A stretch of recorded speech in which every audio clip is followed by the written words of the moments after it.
Hi, I'm going to provide a little overview of how to do these assignments and how to find the various information and how to actually use this rubric. So the first thing that we want to do, let's say we have our article here from either the emerging or the established article list. And the first thing we want to do is go to this column, the measurement of the dependent variable. Now you're going to notice that there are two categories here. There's a test, scale, checklist, etc., and a direct behavioral observation. This refers to how the DV, the dependent variable, is measured. So if you're looking at some of the, if we're looking at group design stuff or studies that use, let's say, IQ test measure or something along those lines, some sort of test, some sort of parent survey, some sort of checklist. You're going to use this category here and you're going to rate the dependent measure or the dependent variable according to these criteria.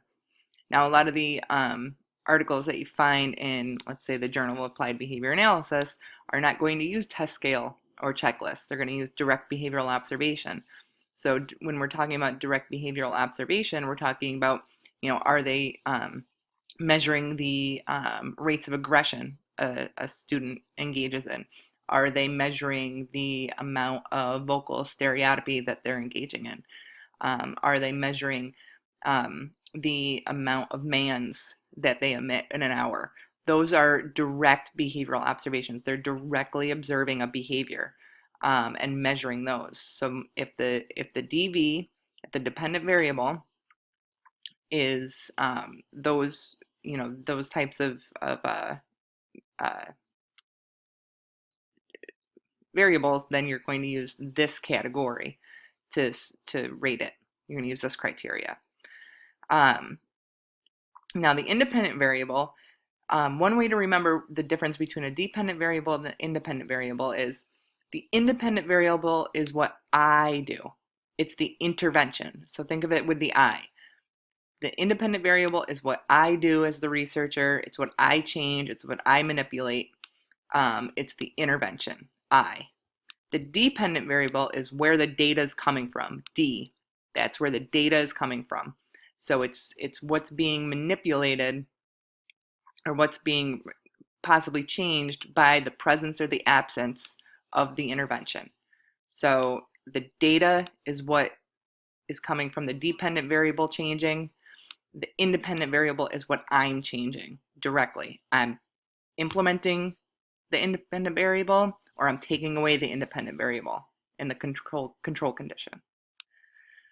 So the independent variable only has one category. So we're only going to use these criteria to rate it. And in order for someone or for a study to receive a 5 in this category and in this category, we're doing separate ratings, remember, one for each.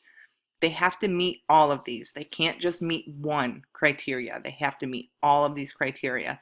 And if they miss one, you keep going down until you find a category where they meet every single criteria. You're going to find it a little bit, you might be a little confused because you're going to be finding articles that are in the Journal of Applied Behavior Analysis, and we think of that as such an excellent source, and we're going to assume, just on the face of it, that it's going to rate a 5. This isn't so, particularly with the independent variable, because a lot of time researchers aren't reporting this data here. They're not reporting implementation accuracy. They're not showing that the intervention was implemented exactly as it was intended. They're not providing that data a lot of the time. So you're going to have to keep going and keep looking to see where they're going to meet all the criteria, and that's the score they're going to get. Okay, so let's start off by just reviewing an article.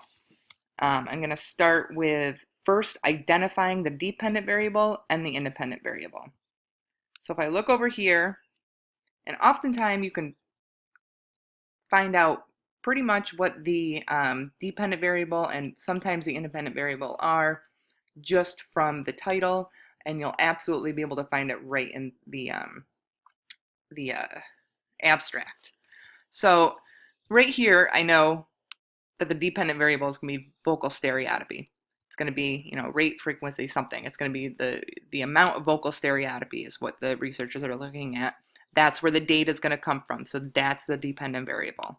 So let's go down here and see if we can, briefly look at the abstract and see if we can figure out what the independent variable are. This particular study, they did a functional analysis.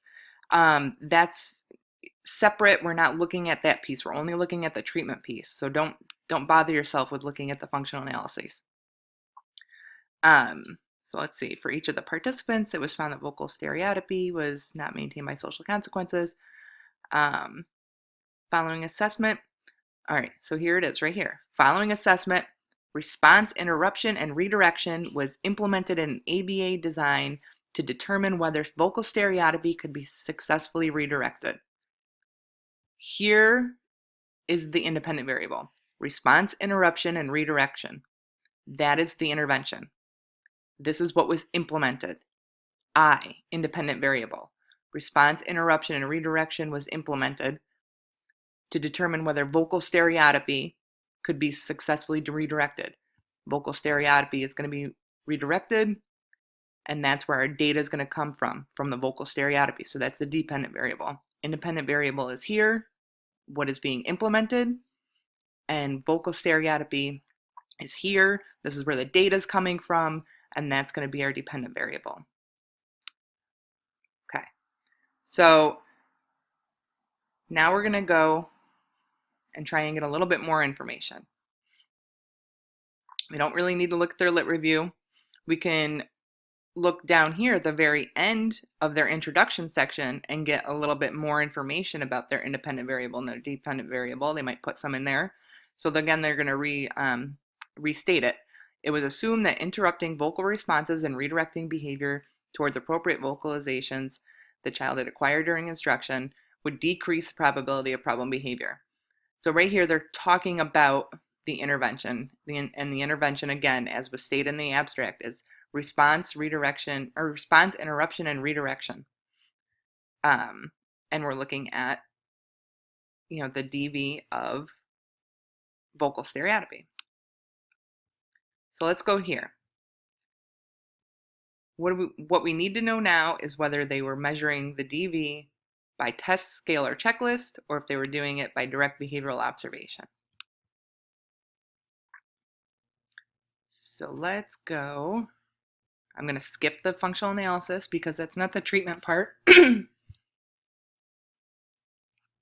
interesting, but it's not the treatment. Here's treatment. Response measurement and inter-observer agreement. So we're going to learn a lot about the DV right here, the dependent variable, where the data is coming from, the response. Data on vocal stereotypy and appropriate vocalizations were collected using continuous duration recording. Okay. So were they using a test, checklist, or scale? No.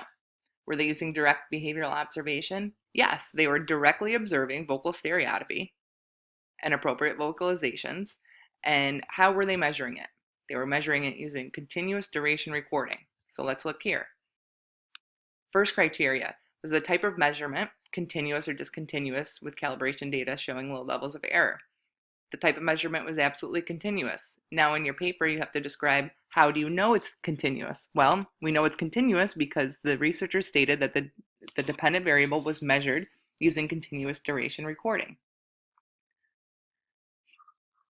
Now we're going to look down and see if we can find some of that information on the inter-observer agreement.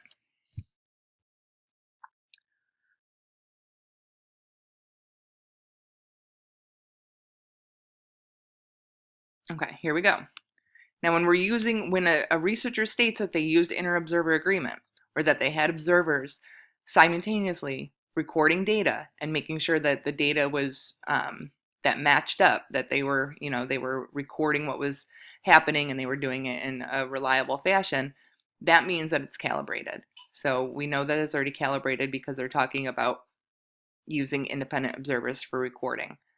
So that meets this piece. So they've met one of the criteria already. Now we have to look at their IOA data and see if it was 90% or better, and if it was collected in 25% of the sessions. So here it says 2 independent observers recorded responding for a minimum of 32 sessions for each participant. Exact agreements exceeded 90% across conditions and participants. So what do we have? We have an IOA that exceeded 90%, and we have an IOA that was collected in more than 25%. So this particular study has met these 3 criteria. Now we need to find out if the type of condition in which the data were collected was in all sessions. They talk about it here. It's not going to be explicitly stated. It's often implied, and it's implied whether, in their discussion of the response measurement, or it'll be visually demonstrated in their graph. Did they collect data in the baseline? Yes. Or did they collect measurements of the dependent variable in baseline? Absolutely. Did they collect measurement of the dependent variable in the implementation phase when they were, implementing the independent variable, the response, interruption, and redirection? Yes, absolutely. What about the reversal back to baseline? Did they collect data, or did they collect measurement of the dependent variable? Absolutely. Did they do it in the return to the response, interruption, and redirection implementation of that particular independent variable? Yes. Did they collect data in all sessions? Yes, they collected data in all the sessions. You can go through and just, verify that in their discussion of the data collection, but for the most part, unless they state that they only did a pre or post test or something along those lines, if they're showing that they collected data or they collected measurement on the DV and all the different conditions of the study, it's going to meet this criteria. So what do we have? The measurement was continuous. Yes, it was measured by continuous data or continuous duration recording. Was it calibrated? Yeah, they used IOA, so it was calibrated. What was the IOA? The IOA was over 90%, so it met this criteria. How many sessions? It was collected in over 25% of the sessions, so it met that criteria. Was the data collected in all sessions? Yes, absolutely. The measurement of the dependent variable for this study receives a rating of 5 based on the criteria in the SMRS, and you have to state it explicitly. So let's move on to the independent variable. The independent variable, again, is what I do as a researcher. It's what I implement. It's my intervention. So now we're looking at procedural integrity or treatment fidelity. So this means, was the intervention implemented as it was intended? Did the researchers provide us with measurement of the accuracy of the intervention? So let's see if we can find it.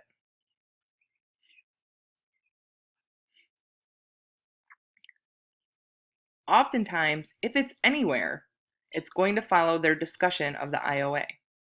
So of the dependent variable. The IOA for the dependent variable and the IOA for the independent variable are completely different things. You need to make sure that you understand that those are 2 completely different things. So here they're talking about response interruption and redirection. So let's skim this quickly. They talk about how they set it up, 5 minutes in duration. The purpose was to systematically apply response blocking and assess the intervention's effect. Okay.